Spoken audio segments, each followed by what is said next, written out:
Magandang araw mga kabayan at kadepensa, may ibabahagi na naman ako sa inyo. Dahil ngayong araw na ito ay may pag-uusapan tayong tungkol sa ating depensa. Philippine Navy may bagong naval detachment sa Batanes. Pero bago tayo magpatuloy, wag mo muna kalimutan mag-like, share, and subscribe. Paki-follow at like muna ng aming page na nasa description na ang link.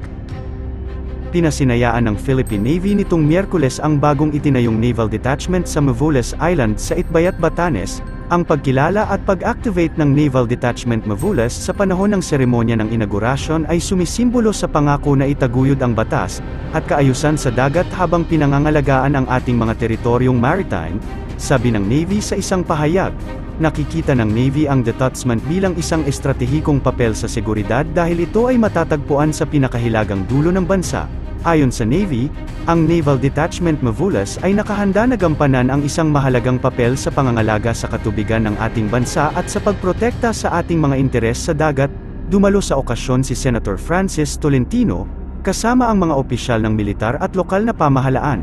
Ang hukbong dagat ng Pilipinas ay naging isang mabigat na tanggulan na nagpoprotekta sa bansa mula sa lahat ng uri ng pagbabanta, sabi ni Tolentino sa kanyang talumpati sa seremonya. Ngayong mas mataas ang pusta, lubos kong nauunawaan na kailangan mong maging kasangkapan at sanayin upang paramihin ang iyong puwersa at manindigan laban sa mga nagtatangkang tapakan ang ating kalayaan. Dagdag niya, ang naval detachment na ito ay ito na ang pinakadulo at huling detachment ng Pilipinas sa tuktok ng Pilipinas. Dito rin ay kaagaw naman natin ang bansang Taiwan. Nag-alok naman ang isang South Korean firm na magtayo ng mga submarines sa Canada, Poland at maging sa Pilipinas. Ito ay habang ang ating bansa ay nagtutulak na maging isa sa nangungunang 4 na defense exporter sa mundo. Pinag-aaralan din ng Canada ang mga potensyal sa pagbuo para sa mga bagong submarines at nagpahayag ng interes sa Hanwha Ocean, sinabi ni Kim Sung-min, pinuno ng hukbong pandagat ng Hanwha Ocean ang nasabing plano nang hindi pinangalanan ang mga competitors. Nangako naman si President Yoon Suk-yeol ng South Korea na palalakasin ang mga pagsisikap ng pag-export ng mga armas, gayon din ang pagsulong sa mga makabagong teknolohiya sa pagtatanggol habang nilalayon nitong itayo ang industriya sa isa sa 4 na pinakamalaking exporter sa mundo. Hinimok ni Armed Forces of the Philippines Chief General Romeo Bronner Jr. ang lahat ng mga piloto at tauhan ng Naval Air Wing na go beyond the limit sa pagprotekta sa malalawak na teritoryong maritime ng bansa. Kinilala rin ni Bronner ang hirap ng trabaho ng mga Naval Air Wing aviator, lalo na ang kanilang mga flying mission na ipagtanggol at protektahan ang integridad ng teritoryo ng Pilipinas. Pinuri rin niya ang Naval Air Wing sa mabilis na pagtugon at mahalagang suporta nito sa mga puwersang panglupa sa panahon ng Marawi Siege, na ipinagdiwang ang ika-6 na anibersaryo ng paglaya nito noong ika-17 ng Oktubre. Pinarangalan din ni Bronner ang mga kalalakihan at kababaihan ng Naval Air Wing para sa kanilang dedikasyon sa tungkulin at hinikayat silang i-renew ang kanilang pangako sa kahusayan at profesionalismo. Sa balitang Israel naman, dumating na sa bansa ang mga Pilipinong naipit sa digmaan sa Israel upang makatakas sa gulo.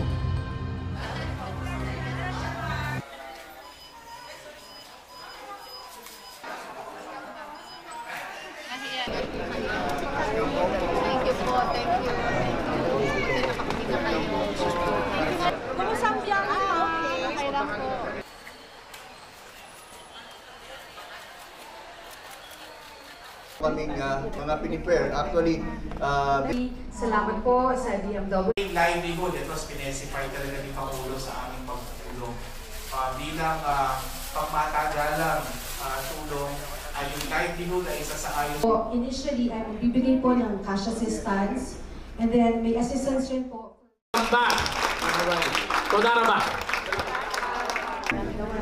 Incidentally, ladies and gentlemen,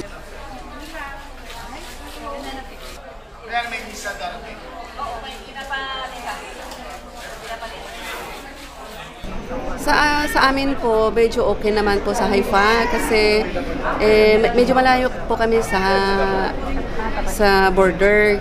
Pero ang nakakatakot lang doon yung mga pumasok na mga militante kasi siyempre hindi mo naman sila mukhaan kasi pare-parehas naman sila. Kaya yun ang nakakatakot kasi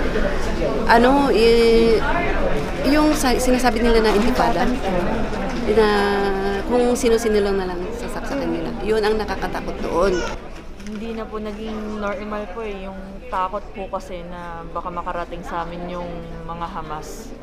Kasi hindi ko po alam kung anong pwede pong mangyari. Na baka lumala o ano. Para makauwi na po ako kasi single parent po ako. Nangangamba po ako sa mga anak ko.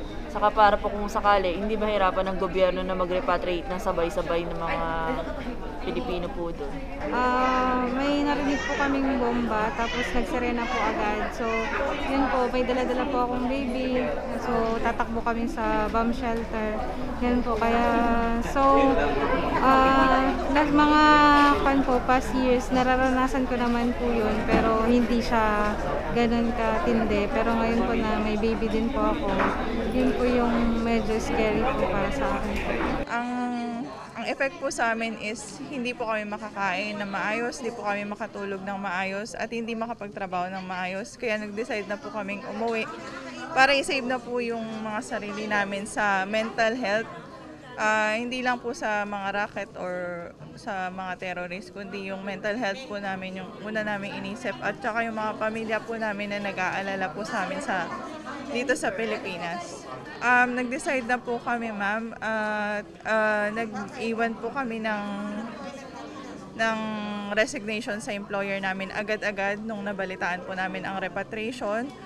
Pero unfortunately po, yung mga employer po, yung na iba is ayaw po nila kaming payagan na agad-agad na makaalis. Sobra-sobra po. Hindi po kami kinalimutan lalong-lalo na po ng presidente na kahit hindi pa kailangan, sinabi niya na po kaagad. Saka simula po nung pag-alis po namin sa trabaho, pagpunta po namin sa DFA sa Tel Aviv, hanggang sa makauwi po kami dito, hindi po kami pinabayaan. Ang concern po namin ngayon, kung matutulungan po kami sa mga benefits po na kailangan pa po naming makuha sana. Kasi meron po kaming makukuha sana ng pension, tsaka may mga benefits po sa loob ng 2 years po na pinaghirapan po namin. Is sana po makuha po namin kasi ang agency po doon is mailap po. Kumbaga, kailangan po talaga namin ang tulong po ng Philippine Embassy po sa Israel. Maraming Sir President sa inyong tulong sa amin. At ito, nakaligtas kaming nakauwi sa ating bansa. Maraming salamat. Most of them are caregivers and from the affected areas. So around 14 of them are caregivers.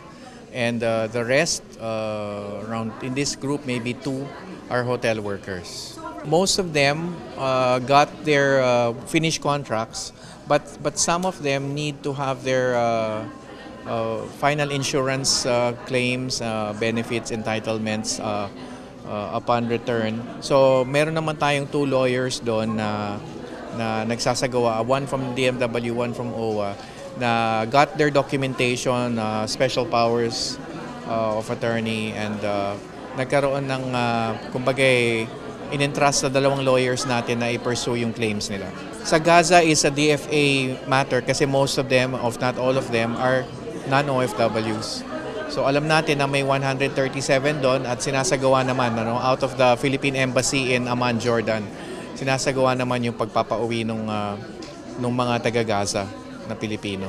Yes, it's a whole of government approach. We were all brought together by the President the other day, and the President tasked us to do our own part, our own little share in terms of helping our OFWs. And yung ating ang isang Pinoy nating Pangulo doon, yung livelihood, yung sustainable income and endeavors na hindi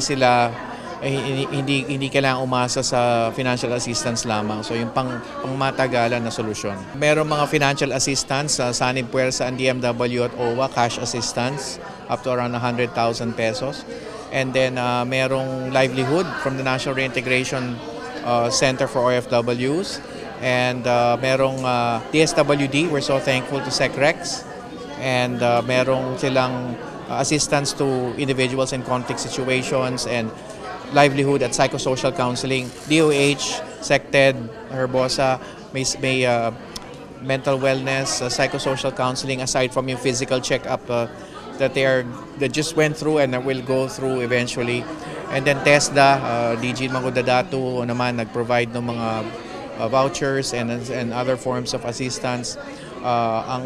DOLE, si Sec Benny Laguesma, yung employment facilitation naman doon sa mga gusto mabigyan ng empleyo dito.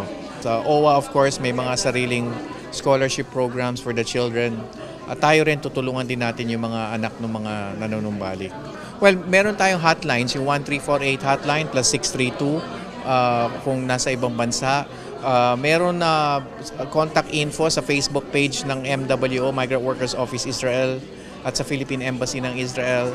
So may contact numbers po doon, dumulog pa lang. Meron tayong 24/7 help desk dito, Task Force Israel, with the 1348 hotline and WhatsApp and Viber lines. Nandun din po naka-anunsyo sa naman sa ating DMW Facebook page.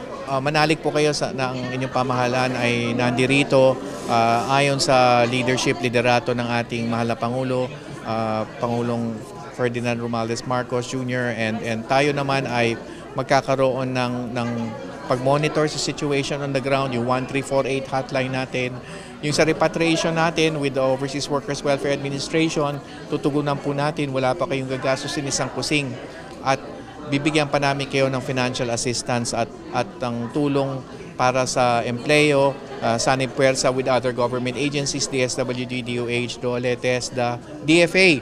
Kailangan pasalamatan ang Department of Foreign Affairs, Sec Ricky Manalo, Yusek Ed, and the 2 ambassadors in Tel Aviv and Amman, Ambassador Juni Lailo, and Ambassador Fred Santos out of Amman. Para sa mas madaming update tungkol sa ating defense, abangan lamang ang aking mga bagong video. Para naman sa mga gusto magpa-shoutout, mag-comment lamang po at share, paki-follow at like muna ng aming page na nasa description na ang link. Pwede ka ring manalo ng pera or load dito kapag ikaw ay naging top fan nito at napili. Huwag mo na rin kalimutan mag-like, share, and subscribe. Pindutin mo na rin ang bell para updated kayo sa aking mga video. Maraming salamat po.